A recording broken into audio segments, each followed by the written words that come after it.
Hello, welcome. Let's start with a quick sound check.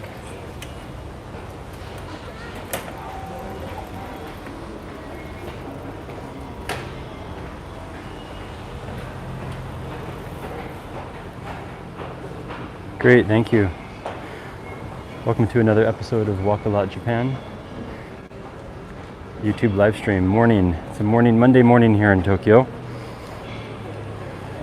I tried to do a very early one for you guys so you can see what the city is like before things come to life, but I wasn't able to get up early enough. So we're doing kind of a late morning version today. Real quick before we get started, for those that are just tuning in, just watching the beginning of this, this is a regular live stream, usually once or twice a week, usually around the weekends.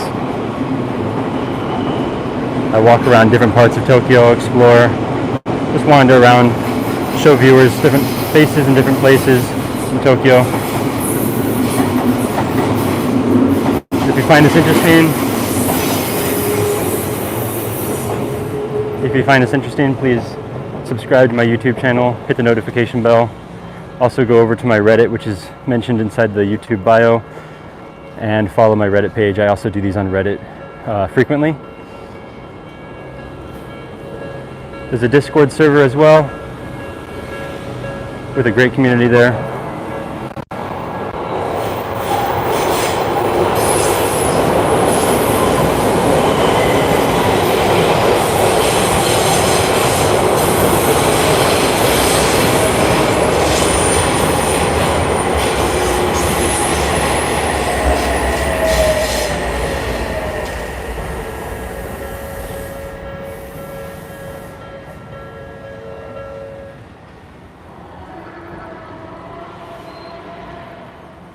How's everyone doing today?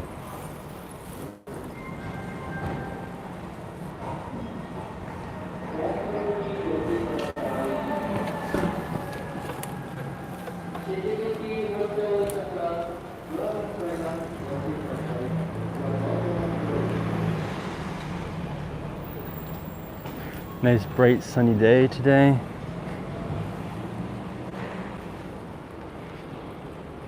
Pretty warm. Yesterday was very warm, almost summer-like.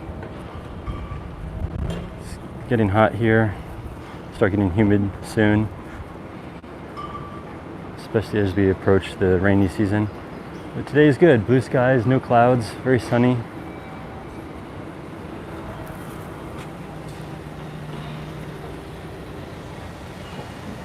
This is a very cool area. I'm planning to do another stream here in the future. I really love this particular area. I'm not going to spend a long time in this one spot. I'm going to keep moving, but I will do another stream here either on Reddit, or I might even do like a pre-recorded one, just because this is another area, another one of those areas that just has so much to offer and so much to see. So I will spend a little bit more time around here in the future. For now, I just kind of I got out of the station here and decided to just walk around this area for a few minutes before we get going to my planned destination. And I want to get going before it gets too busy. Once lunch hour comes in, it's going to get really crowded. So I thought I would just quickly show you guys this area and come back and do here another day.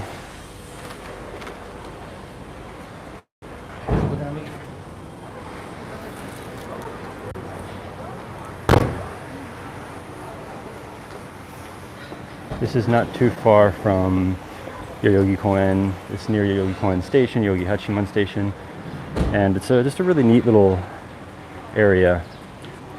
Small street here, but it has lots of shops, great restaurants. A lot of good character. Like, this whole street has a lot of character. A little chocolate store here. There's some coffee shops in the back alleys. There's all kinds of really great restaurants on this one street, and also a little bit down where we're going to be walking.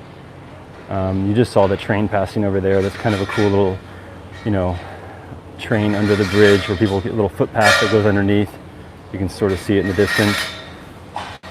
Just a lot of personality, a lot of character in this one street, and also the surrounding areas. And then up and down the alleyways nearby, there's a lot of cool stuff.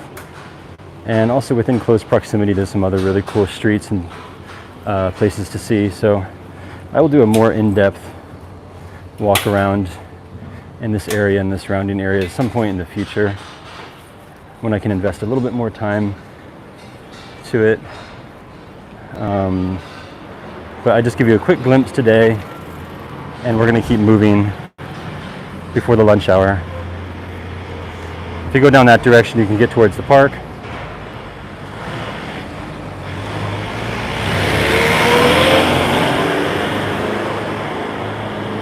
Some great little restaurants around here. There's a famous one called Camelback right there. It's very popular. In fact, it's so popular that that's the second store to open up. There was another one that's really famous on a lot of blogs about Japan. It's cool little, you're going to notice one of the cool things about this street is all of the restaurants. So here's a restaurant here, covered in plastic right now for the weather. But yeah, this is I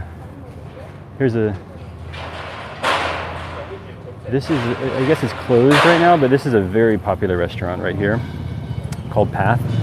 Really good food, really great atmosphere inside. Let me try to cross the street real quick. Really great atmosphere inside, and always a really long waiting line. I guess right now it's closed, but normally you have to wait in a really long line to get in there. They have a lot of chairs out front. I guess they're still opening up. I was going to mention the other place that I just mentioned, Camelback. It's used to be a really, it's one of those places that's really mentioned a lot on like Tokyo blogs, and they opened up a second location here. The other one's not too far away either. This is also another place, speaking of which, another famous restaurant called Arms, another one where they opened up kind of a second little shop because of the popularity of the first one. So really kind of a lot of little trendy restaurants on this street that are very popular. You have to wait long lines, but usually worth it.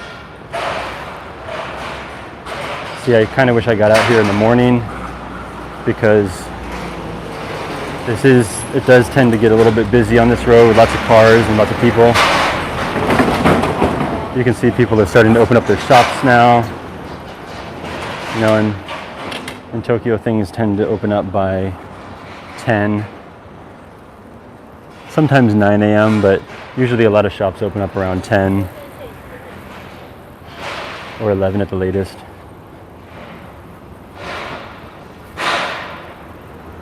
And not this street, but where we're going, if you get there early enough in the morning before everything opens, it's a totally different atmosphere because it's pretty empty, just people cleaning the streets and getting shops opened and stuff. And then when you come after things have opened, it's just like really busy. So sometime if I can wake up early enough, I will show you guys what it looks like before things begin. It's kind of a nice peaceful atmosphere considering the kind of chaos of the city. Very popular area around here, very high foot traffic. A lot of people will recognize it if you've been in Tokyo.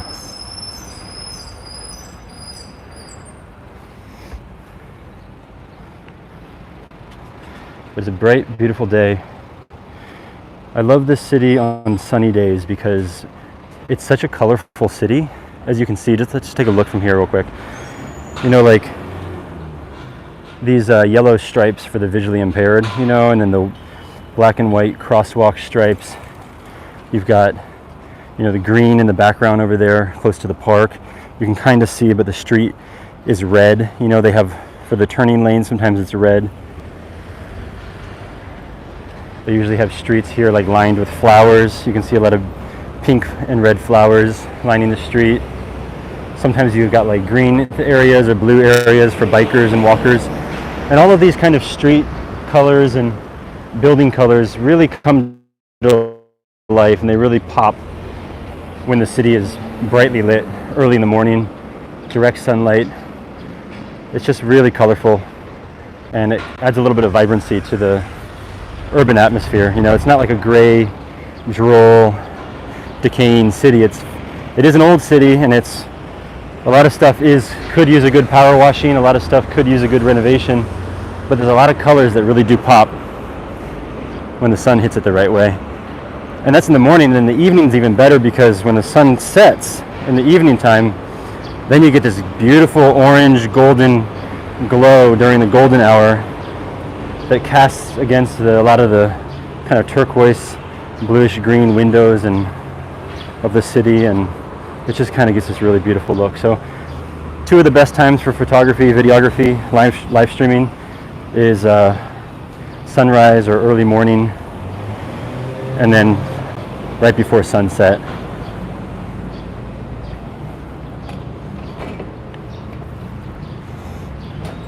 You can see all these Tokyo 2020 flags are still out.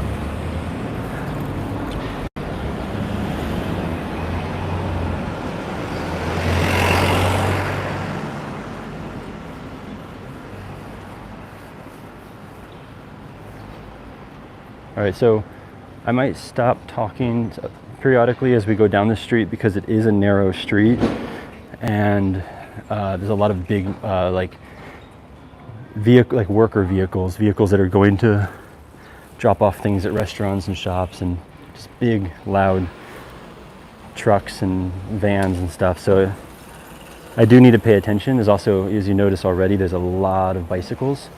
So this is kind of a commuting street. You know, people are trying to go into the commercial district.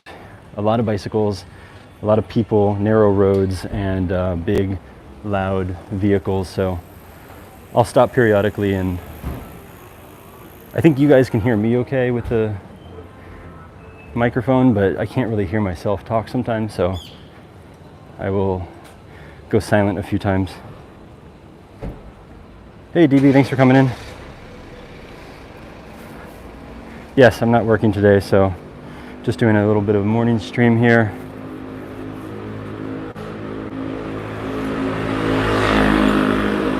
A lot of motorcycles too, I didn't mention that. I mentioned the big vehicles, the bicycles, and the people, but also lots of mopeds, which are even noisier than the big trucks, oftentimes. Nice little garden shop here, just opening up. A lot of these places are just opening. It's about 11:30 now, so I guess they opened around 11, and cool little car we just went by. Look at that. All the restaurants are opening up.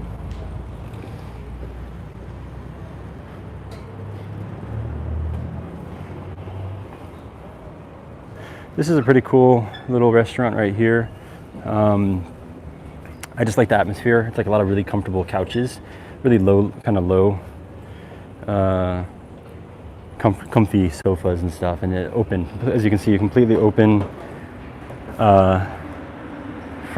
storefront, so you get a lot of airflow, and on the nice days it's nice to people watch. You can just sit down and have a drink or have a meal, and you can just watch all the people walking by. You'll see a lot of this in this area, a lot of these kind of stickers. This is kind of like Tokyo's version of graffiti, because you don't see a lot of graffiti, like you don't see a lot of spray paint with like signs and stuff, but you see stickers everywhere.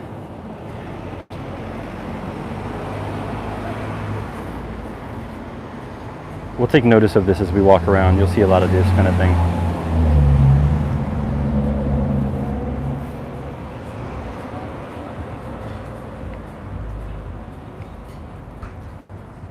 Okay, so this is starting to pick up now. This is kind of like Tokyo's, I don't know what country it comes from, but I'm starting to see this more and more often. I saw a lot of this in Paris with the lime colored, I think it was called Lime. I think the scooter company was called Lime. But I'm starting to see a lot more of this in Tokyo, these rental scooters. And the nice thing is that very much in Tokyo fashion, you can see here, they have parking lots for them, which are very organized and uniform. as opposed to what I saw in Paris was these lime-colored scooters were just kind of scattered all over the city, not even standing up, like laying down all over the place. I was kind of worried that if that happened in Tokyo that it would be kind of an eyesore, but it looks like they've got it under control. There's probably some pretty strict rules in place before that was allowed to take place, just to keep things orderly and nice. Here you go. Even before I went too far, you can see some more stickers kind of on all the poles and stuff. You see this everywhere, but particularly on this street, in this area, you see that, a lot of that. Austin, Texas scooter, huh? Okay, I'll check that out.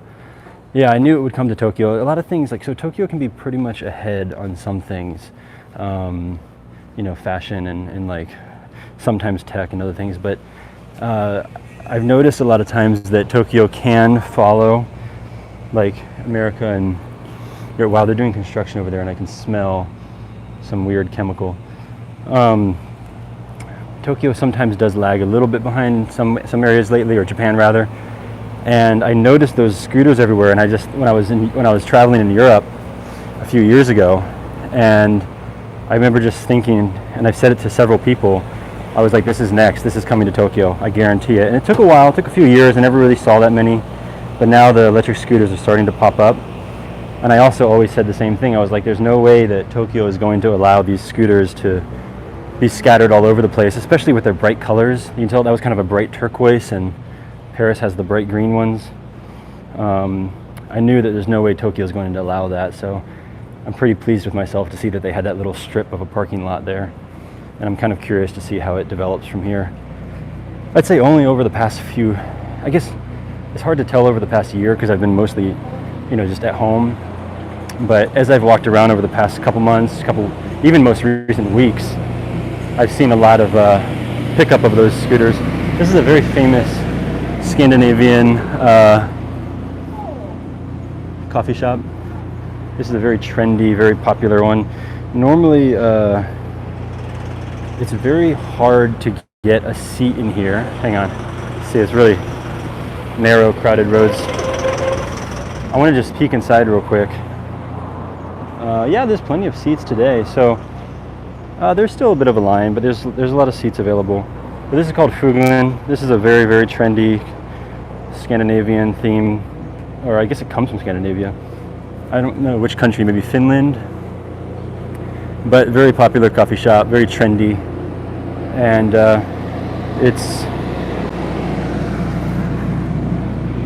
it's always featured in magazines, it's featured in blogs and everything. It's a nice place where you can just sit outside here and have a coffee. Normally they're not doing construction here like this, so normally this is kind of a little quieter, I should say, alleyway where you can just kind of chill and have a coffee. But right now, today, they're doing some work. On the weekend, they probably wouldn't do that. But yeah, you can just sit there, read a book, get some sunlight. The sun kind of shines through here in the morning, which is nice. I would like to go down this road, and maybe we will later, but this used to be a river. So a long time ago, this was a river, and now it's been paved. And there's a bunch of great restaurants and shops all along this little path. So we might check it out later, maybe during a Reddit stream, but that's another thing. There's also a little popular Australian themed restaurant right back there as well. Wow, that smell is not good. I can just smell that exhaust. I gotta get out of here. Okay. Yeah, really, really trendy area. Lots of different restaurants and cafes that are always regularly featured in various media, travel media and tourism media about Tokyo. So just give me one moment, please. It seems like they're filming a TV show or something over here, or a news channel. There's a guy with like a really legit full-on camera over here, and I'm not really sure what they're doing, but they're filming something. I guess they're probably filming the opening of some shop or doing some promotion on this shop or whatever.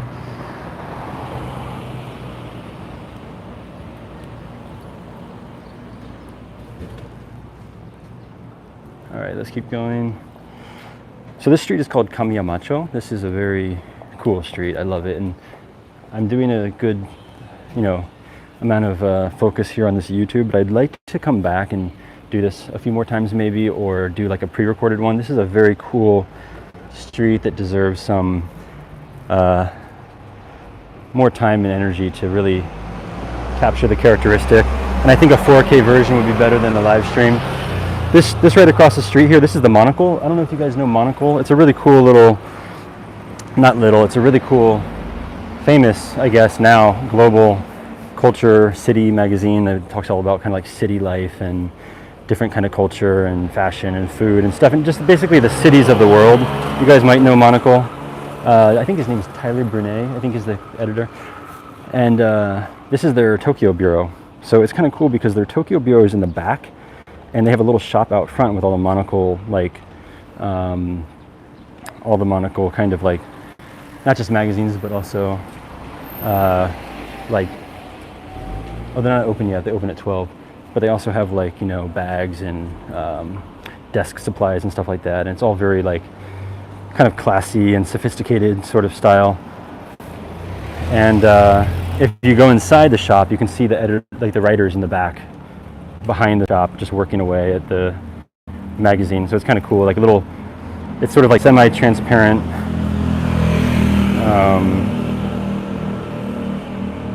place where you can watch the writers working on the magazine, but you can also buy some stuff. It's so hard to focus with all these cars. Sorry guys if I sound a little bit distracted. I'm trying to kind of watch my surroundings at the same time. I have not been to this coffee shop, but I really like the exterior of it. This is pretty new, probably within the past year or two. It's a very cool little shop. It has like a Kawada style, traditional style roofing and a pretty open air. It's kind of bright, so it's probably not showing up so great on my camera right now, but it's a neat little coffee shop with a lot of space inside. It goes pretty deep. No, this is not pre-recorded, this is live. And make sure that you switch up to the 720p if you're watching it in a lower resolution. Change your settings to watch this in a little bit higher resolution that's available. I'm going to keep going. Maybe another day or later on we'll be able to go down that road that used to be a river. That's also a really cool walk, but it's parallel to this one, and I kind of want to show you guys this one first. And either another day or later on we'll do that. Maybe for Reddit we'll come back and do that one. A lot of the shutters here are closed. You can see some graffiti, and I often feel like the graffiti in Tokyo is almost not tags. I sometimes just feel like it's an aesthetic that people do on old buildings that kind of gives it some character. I've been to a lot of the restaurants, a lot of the cafes on this street. I spent a lot of time here just because I like the atmosphere around here a lot. But there's some things I'm seeing now that I haven't been to before. There's still a lot of exploring to do. So earlier in the stream, I mentioned that there's this, a new Coffee Supreme. Seems to be a new, big, fancy cafe here. I mentioned that there's a very famous little breakfast shop, coffee shop. It's like a little sandwich and espresso sandwich and coffee shop. And this is called Camelback. So you'll see this if you just type in must go to restaurants or cafes in Tokyo, or things to do in Tokyo, any kind of Tokyo blog or Tokyo cultural or travel site or anything, you will always this will usually always show up. It's a very popular one, and it's so popular there's usually a long line. It's so popular they opened up the second little shop not too far away.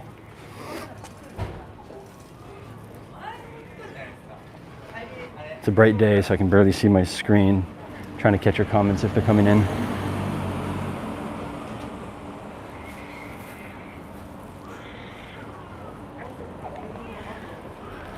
Not too far from here, if you go up a different direction, which we may do another day, there's some really nice homes. It's kind of a area nearby that's very upscale, very nice homes. A lot of famous people live around there. A lot of famous politicians and celebrities and CEOs live not too far from here, just up the way.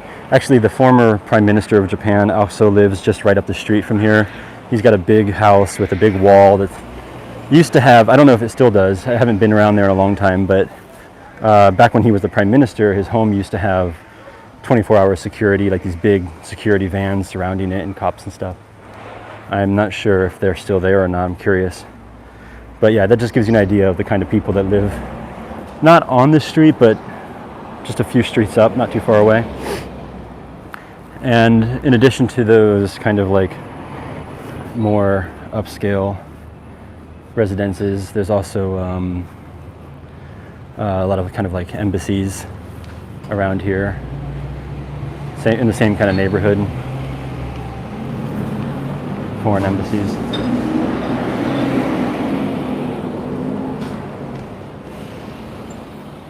This is where it starts getting kind of really crowded and narrow. This is actually like nothing compared to usual. I guess this is a pretty high traffic area for tourists, and with the lack of tourists, it's not that bad.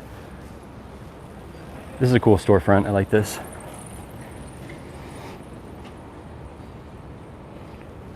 I guess they're going to build something next door.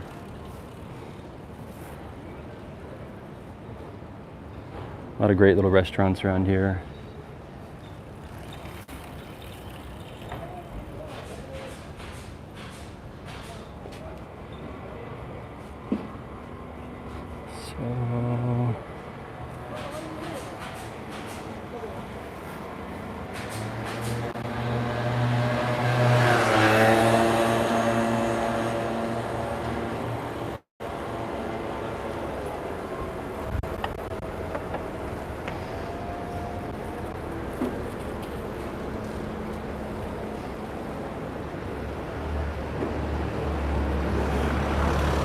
Even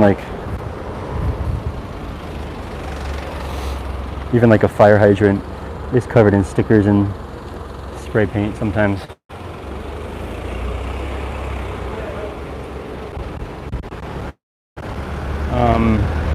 I'm debating if I will go, maybe we'll go there and come back. So if you keep going down this street, there's actually some other cool stuff to see, but I kind of also want to show you guys the street that I was talking about.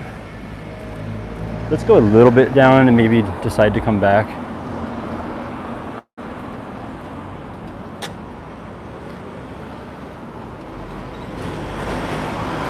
This is a great bookshop in here. Mostly the books are all in Japanese, but it's still kind of cool to walk through and look at some of the options that they have. It's been there for a long time. You might recognize this if anyone's looked at my Instagram. I haven't posted on Instagram in a long time, but I took a photo here. You might recognize that right there. If you go to my Instagram, you'll see that spot right there. Looks the same, right? They always have that same bicycle parked in the same place. So there are some other cool things to see if you keep going down this way, but I want to show you guys that that path.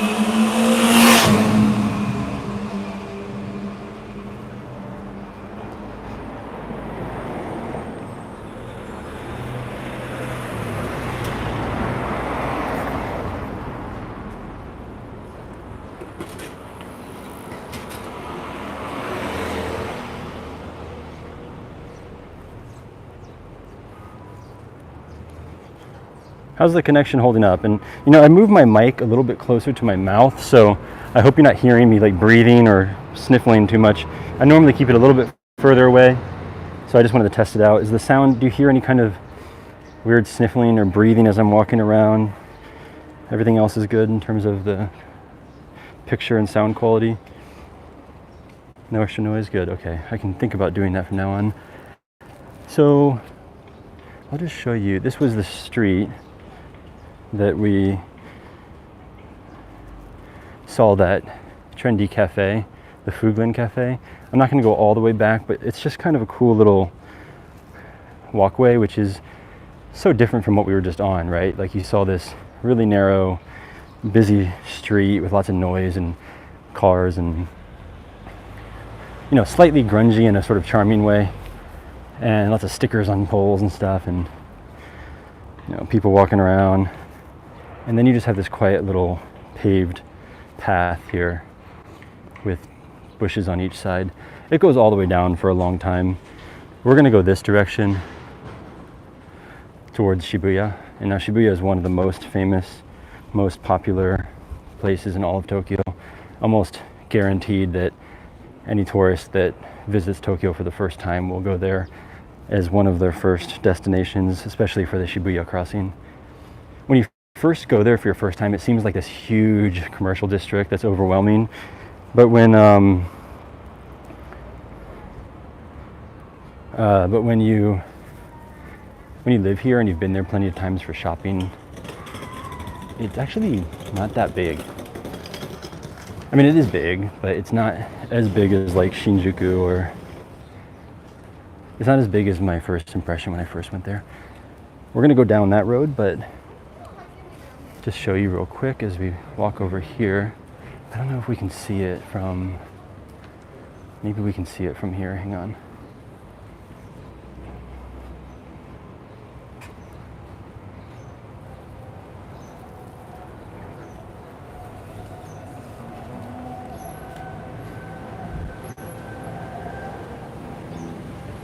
You can also get the Shibuya from this way, but we're gonna, yeah, you can't really see it. Okay, well anyway, oh, they're selling bento over here. Right across the street over there, right over here is NHK. I think you can see it. You can see the NHK right there. NHK is the national broadcaster of Japan. It's like the BBC or the PBS of Japan. These people are selling some bento over here on the side. Or is it bento? I wonder what they're selling. Anyway, that's a very big broadcaster, very famous. Everybody has to pay for it legally. If you have a television, you have to. Yeah, a lot of people watch NHK in the States. I was always really surprised when people tell me that. I hear that often from Americans who I talk to, who know I live in Japan, and they always tell me that they watch NHK, and I'm always kind of shocked because I never really did. The only time I ever really watched it was like on the airplane to and from Japan when they have it on the plane, but it has some pretty good content. And yeah, people do have to pay for it here in Japan. You have to, if you have a TV, you're like required by law to pay for it. Look at this random, like, this sign has like no, oh okay, the sign is a map.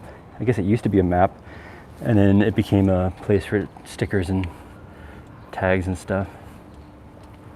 Oh, it's called TV Japan. I watch NHK here. Okay, cool. That's cool that they call it TV Japan. I wonder if that's new, or if they've always called it that. Because NHK is kind of hard for people that are not familiar. N stands for Nippon, which is a Japanese word for Japan. It's another word to say Japan, Nippon. And I feel like for people that are not in Japan or not familiar, they wouldn't know that NHK is Japan because there's no J.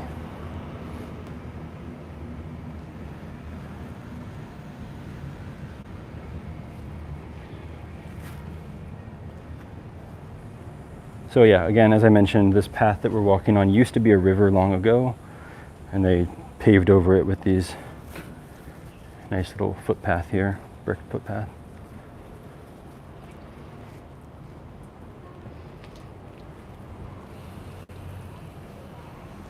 How's the speed, by the way? Am I going too fast, or am I swinging around too much, or are you guys catching it enough? I try not to turn the camera too quickly and give you guys like a motion blur. I try to keep it kind of smooth. But sometimes when I'm moving and walking, it's a little bit hard to do that.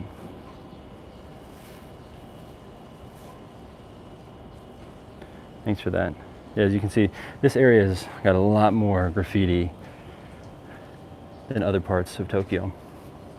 It's kind of got this sort of cool character though. Like, it's almost like not even bad. It's just this sort of like, Shibuya kind of has this kind of grungy, almost like not hipster, not, I don't even know how to describe it right now, but it's just got this kind of character, like this kind of edge, kind of edgy, kind of like young, kind of,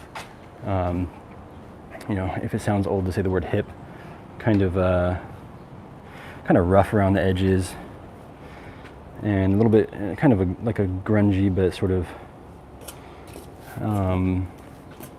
popular and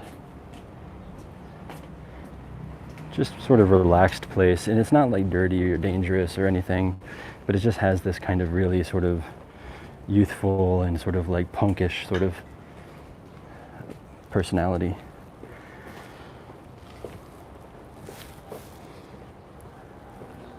It's a place where a lot of young people hang out, like teenagers and, you know, college kids and stuff. It's a really youthful area.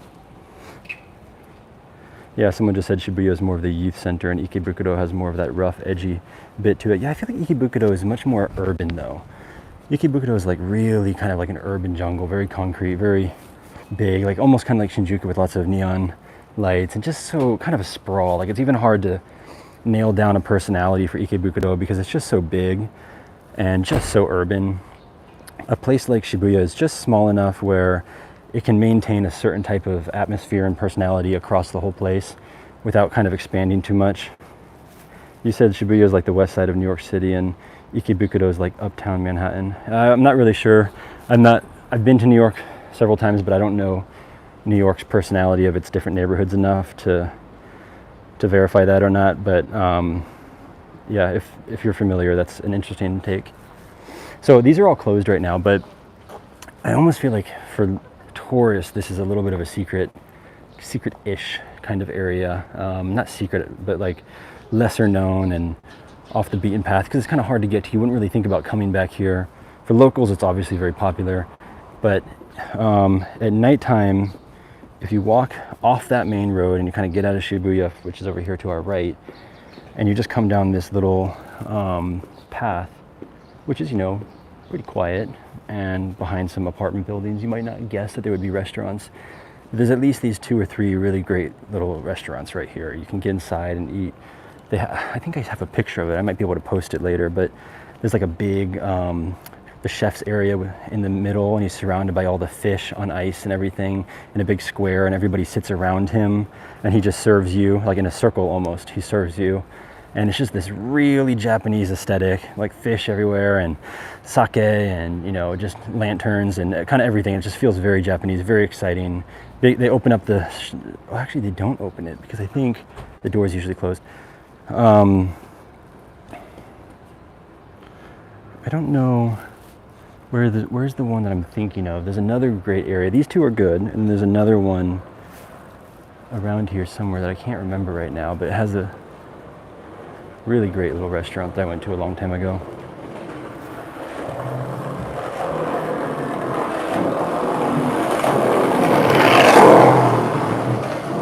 As you can see, it's more of a youthful area. People skateboarding, people kind of dressed a little bit more punk and stuff like that.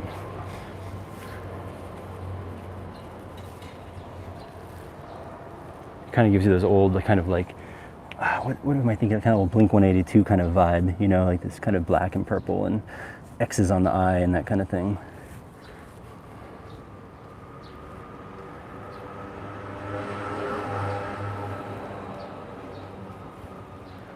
And then you get into Shibuya, and then it becomes very commercial, and it becomes very business-like. So you do lose a little bit of that essence as you get kind of deeper inside Shibuya. But on that kind of outer edges is where you get a little bit more of this type of character I'm talking about.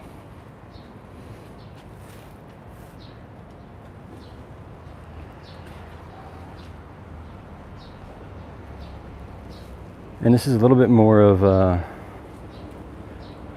like a chill, peaceful way to enter Shibuya. The other ways are a little bit noisier and louder with lots of cars and taxis. I'm kind of taking the more quiet, scenic route.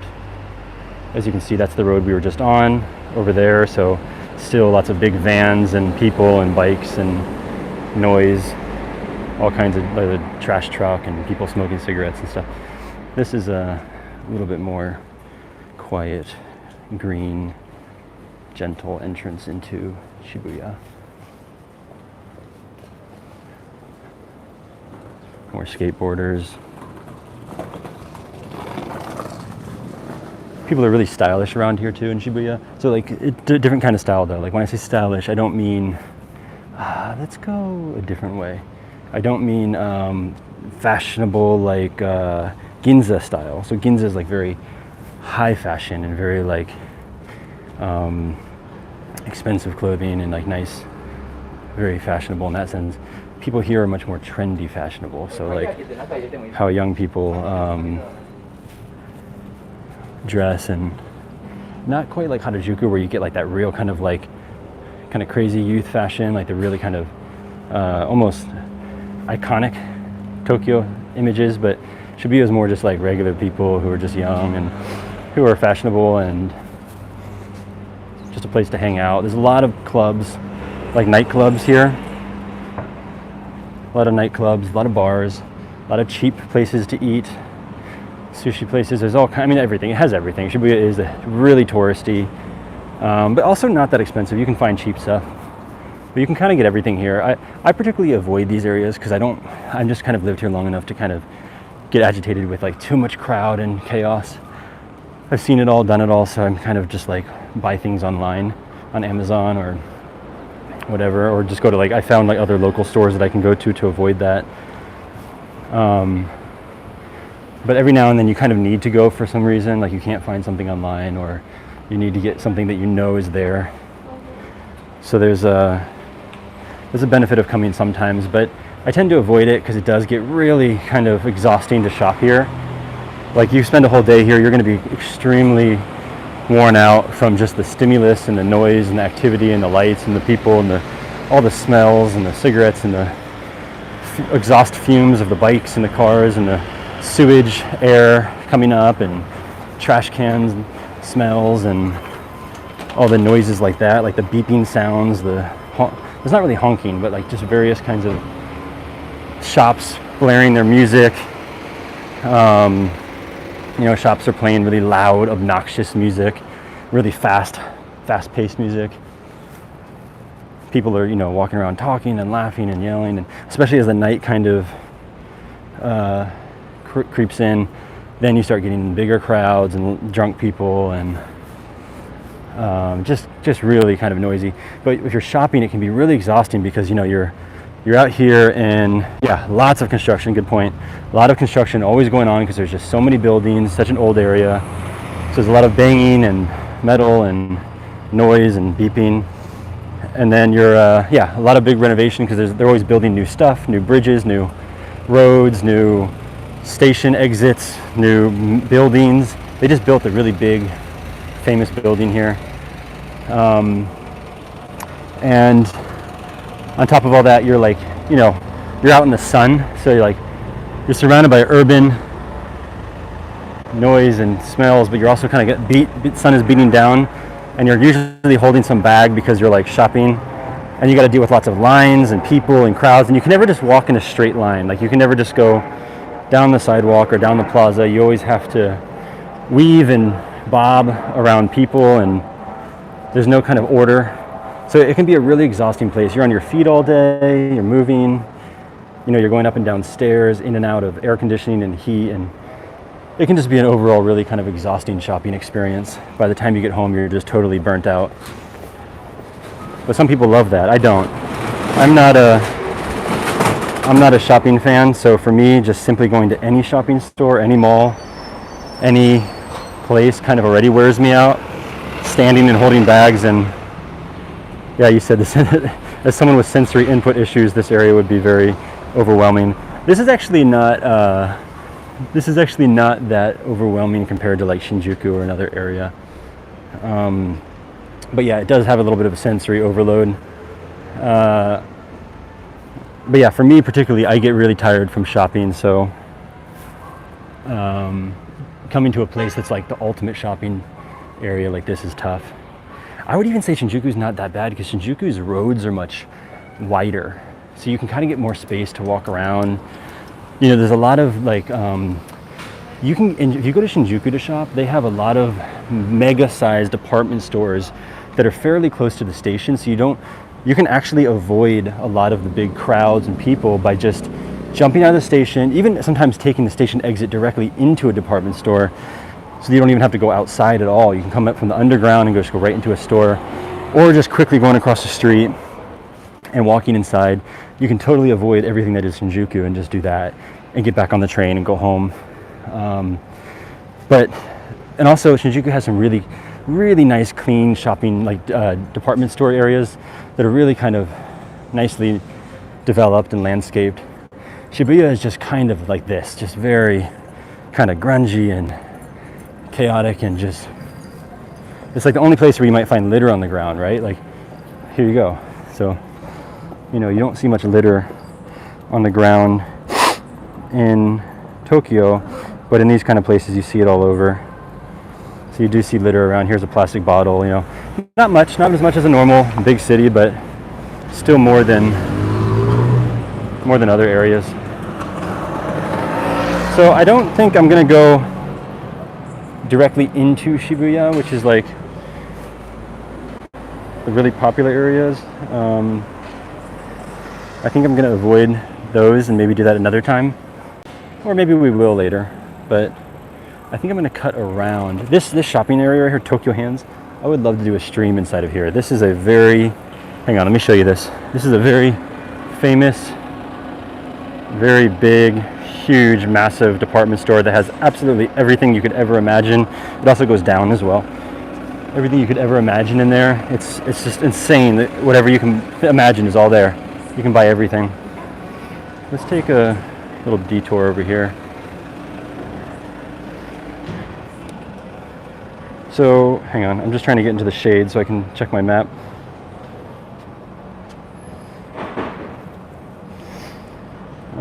Let's see.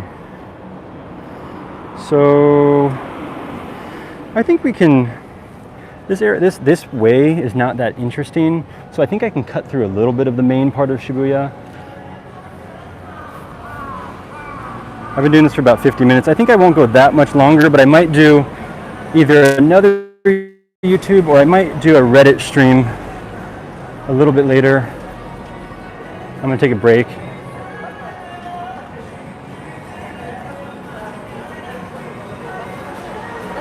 So this is kind of like entering like real Shibuya. We're still not quite that close to the Shibuya crossing. I mean, it's only a few minutes walk from here. But here, let me just show you this Tokyo Hands. This is Tokyo Hands. There's like 7 floors, but every floor has like 3 like adjacent floors. So you've got like almost like 21, and then you got like basements and stuff, and pretty much everything you could ever imagine is in this building. It's really big, and there's only 2 elevators. 2 small elevators.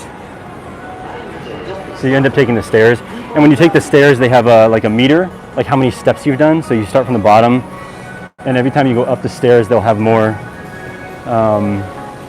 They'll tell you how many steps and how many meters you've walked. I don't know if I would lose connection in there or not.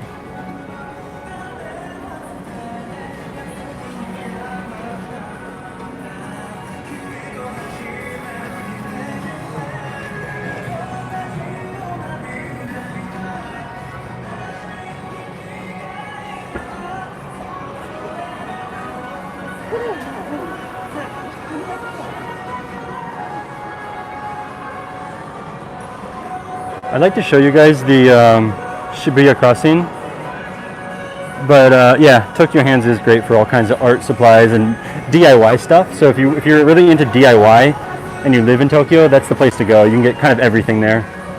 Also, just stuff for your house or your apartment. Like you can, if you need to fix something, you just need that one little piece, and you don't really know like what to search for on Amazon or how to find it. Like really anything, whether it's like a, like for, just to give you a really weird example, let's say you want to use like a, what are those called again? Like the multiple chargers, like the extension, like the power extension cord that has multiple outlets, but then it's like it's protected. And so, I'm sorry, I'm kind of tired right now, but I'm not thinking of the right word, but basically like the power extension. If you just want to get, because you live in Tokyo and because the apartments are very tiny and like your areas for storage and desks and stuff like that is very small and you have to kind of work around it. You can't necessarily, yeah, like a surge protector, thank you. You can't really like always just go and buy like a standard thing you'd find on Amazon because it might not fit properly, or it might not like look good, or it's too big for whatever reason for that tiny little nook that you're trying to fit it in.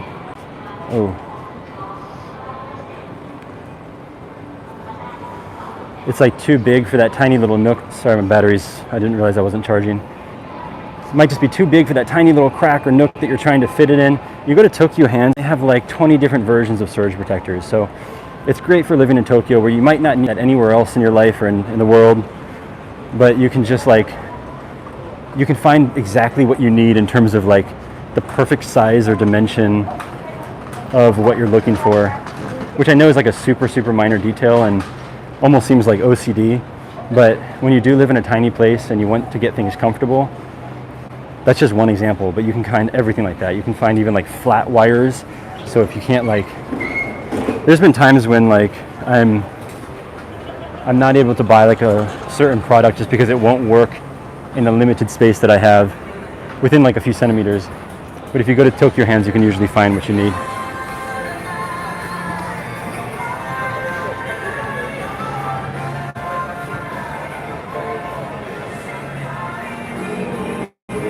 So I think you guys might be a little bit disappointed when you see,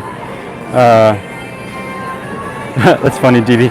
Tokyo Hands, everything you need. Don Quixote, everything you don't. Yeah, I avoid Don Quixote like the plague, basically.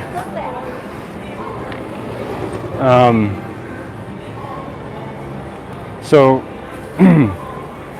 I think you're going to be a little bit disappointed when you see Shibuya Crossing, because the reason Shibuya Crossing is so insane is not just from all the salarymen and all the people that live and work here, but also the tourist. So I have a feeling it's not going to be your classic image that you've seen online of Shibuya Crossing, where it's just like literally waves and waves, like oceans of humans just scattering. It's probably going to be a little bit thin right now, but you've seen it enough in movies and television and stuff that I'm sure you have the good idea. You can see like all the kind of litter and garbage and stuff. Beer cans, water bottles, wrappers, cigarettes on the ground. It's a little bit more grungier area, and it's actually still relatively clean compared to other big cities, but in terms of Tokyo, it's a little bit of a dirtier setting.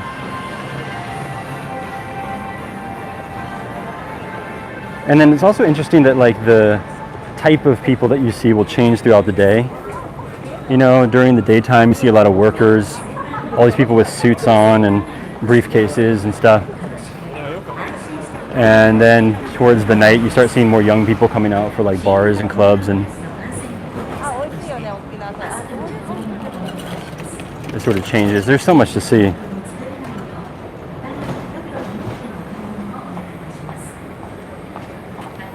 If you have the energy and you love shopping. Oh, another good thing is if you're a tourist and you bring your passport, which, you know, usually is not advised to do when you're traveling, to carry your passport around. But, you know, Tokyo is a relatively safe place. But when you bring your passport in a place like Shibuya, you can get tax-free on everything, which is great. So you can, let me see if I can show you. Hang on. There's usually like a tax-free sign. Usually like anywhere you look, there's a tax-free sign. I don't see one right now, but anyway, pretty much anywhere you go. Oh, here it goes. Okay, right there, tax-free. So, see how it says tax-free shop up there? When you go to these kind of big stores, you bring your passport and you can get tax-free, which is great because tax here is 10%. So you can save 10% on your purchase compared to a local. I can't enjoy that. You can only do it if you're a tourist. Only if you don't live in Japan.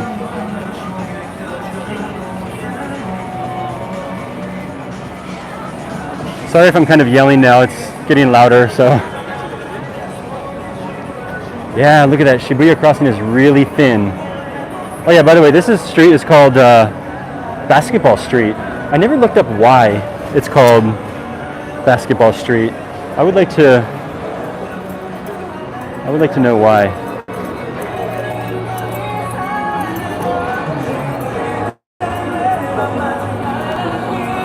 So it says Basketball Street with all of my heart. That's what it says. Oh, Japan. This is Shibuya Scramble, also known as Shibuya Crossing. Normally extremely crowded, but right now not so much. That building in the back there is a brand new building. Huge Shibuya Scramble Square building that's built, I think, last year. Very recently. That was never there before. It added to the skyline. So normally you don't see the pavement here. Normally you see a bunch of people, usually in black suits, everywhere. And then when the light changes, you know, all the people scatter. Funny thing is, there's so little people right now that the whole middle area is empty. So normally you don't only walk on the crosswalk. Like you can see some people are crossing kind of diagonally. But because there's so few people, mostly everyone's just sticking to the crosswalk right now. But yeah, this whole black area in front of me, this whole black asphalt, during a normal, non-COVID or pre-COVID time, the entire place would be covered with people as they cross. It's pretty amazing experience the first time. You might see the Starbucks here, which windows are closed, but that's one of the best views of Shibuya Scramble. If you can manage to get a seat, which is really hard to do, you can get a seat. You can peek right down on top of Shibuya Scramble and get a great photograph or great video.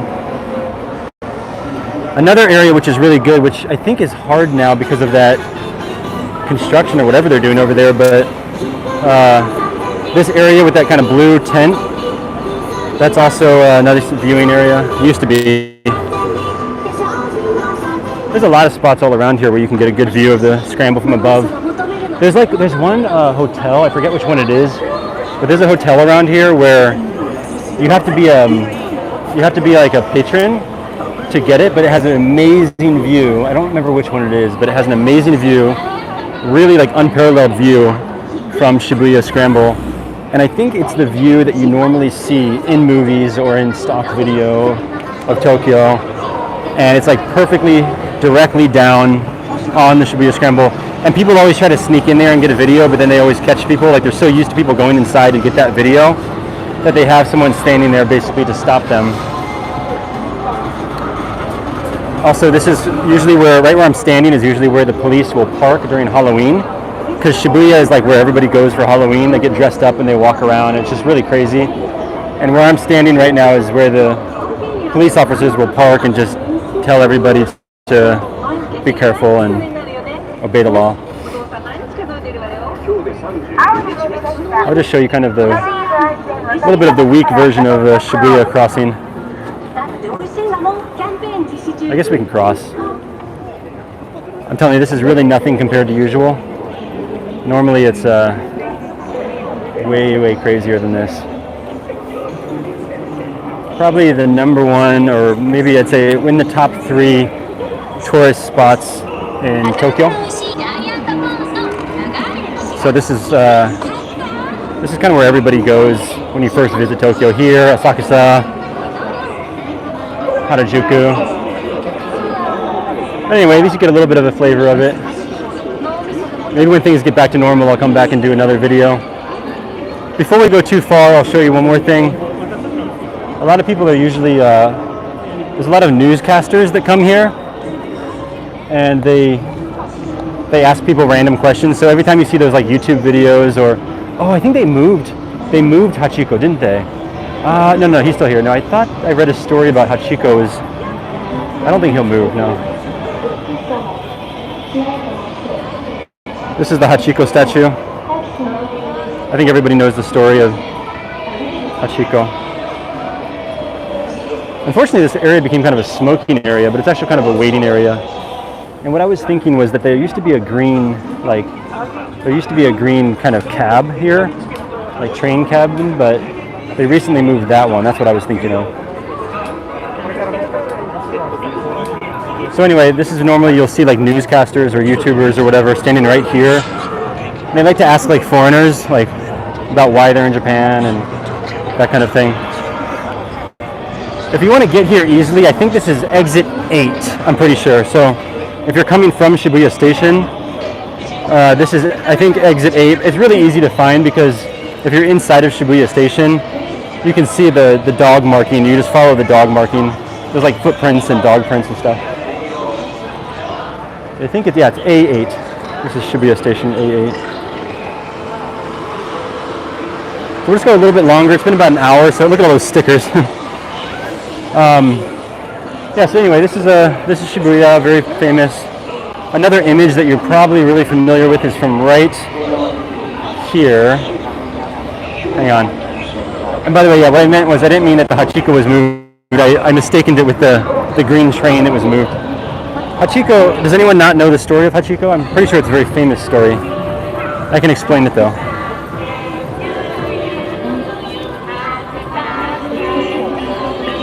Okay, so this is the other famous image that you might be familiar with, the Shibuya 109. You see this a lot on Reddit, you see it a lot on the internet.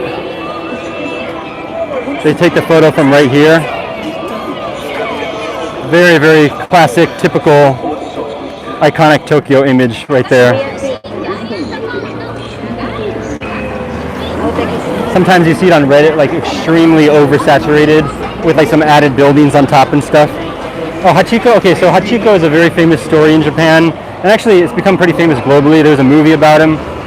But at Shibuya Station a long, long time ago, there was a man who would go to work every day, and his dog would wait for him at the station, at Shibuya Station. It was like a, I think it was not a Shiba Inu. I think it was a Akita Inu, or I have to check. It was one of the Japanese breeds, either Akita Inu or Shiba Inu. I don't think it was a Shiba Inu. I think it was a Akita Inu. But anyway, the master would go to work every day, get on the train, and come home, and the dog would sit there at the station every single day waiting for his master to come home, just sitting there waiting, just like that in the statue. And everybody knew the dog. Everybody was familiar with the dog because he would just sit there like that. And one day the master, I guess he passed away while he was at work, and he never came home. And then the dog, Akita Inu, thank you. And then the dog just stayed there, and it just sat there and stared and waited for his master to come home. And I believe the dog never left until it also passed away and died there. So I think he was so loyal, so dedicated to his master and so much love that he just sat there staring endlessly until the end of his life, waiting for his master to return, which is a pretty sad story, but also kind of a beautiful story in a way. And it's a true story. It's very true. So because of that, they erected a statue of Hachiko. His name was Hachiko. Ko is kind of like a cute name, like for child or small animal. And so they put the story there. I mean, they put the statue there in his memory. All right, I think I'm going to end the stream. So let's see. I might start up a Reddit one soon. I'll announce it on the Discord channel. Where can I'll just cross over here first. You can see the two big famous shopping centers here. This is the Shibuya Scramble one and Hikari. These are both very famous big shopping areas.